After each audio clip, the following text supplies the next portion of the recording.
मी प्रियंका तुमचं स्वागत करते आपल्या व्लॉगमध्ये। तर आज आपला डाएटचा दुसरा दिवस होता। व्हिडिओ मी शेवटपर्यंत अपलोड केला आहे, नक्की बघा। दिवसभर काय काय खाल्लेलं आहे तेवढं सगळं काही कॅप्शन सहित मी लिहिलेलं आहे। चॅनलवरती कोणी नवीन असाल तर सबस्क्राईब करायला विसरू नका। दुसरी गोष्ट म्हणजे मी कशामुळे हा डाएट चालू केला आहे, एकदम मला हा डाएट चालू केल्यापासून ना पिंपल्स वगैरे बरेचसं काही कमी झालेलं आहे। कारण चेहऱ्यावरती की नाही खूप पिंपल्स आले होते माझ्या, खूप बेकार पफी आईज होते एकदम शुगर इंटेक झाल्यामुळं। तर हे बरंचसं काही कमी झालेलं आहे माझं, बघू शकता।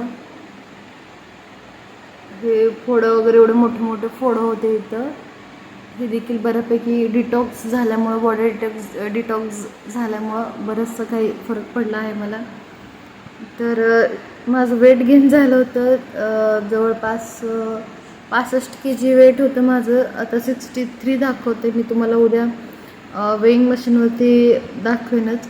पण माझं वेट हे उपासामुळं वेट वाढलं होतं माझं। उपास केले होते मी 3 महिन्याचे, त्याच्यामध्ये बाहेरची लस्सी खाण्यात आली होती माझी, जी की खूप खूप गोड होती आणि जवळपास 10 ते 15 लिटर लस्सी मी खाल्ली 3 महिन्यामध्ये। सोमवार आणि गुरुवार 2 वार केले होते। तर ह्या लस्सीमुळे माझं वेट गेन खूप झालं होतं आणि पिंपल्स तर काही विचारूच नका। डेअरी प्रोडक्टमुळे पिंपल्स येतात म्हणतात, ते खरंच झालं मला। इतकं खराब माझा चेहरा झाला होता। आता हे 2-3 दिवस डाएट चालू केलं आहे, म्हणजे आज सेकंड डे आहे।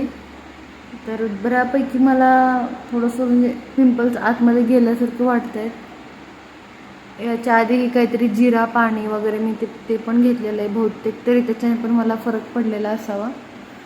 तर व्हिडिओ आपला आवडला तर सबस्क्राईब करायला मात्र विसरू नका। चला आपल्या डाएटला सुरुवात करू, सकाळपासून ते संध्याकाळपर्यंत।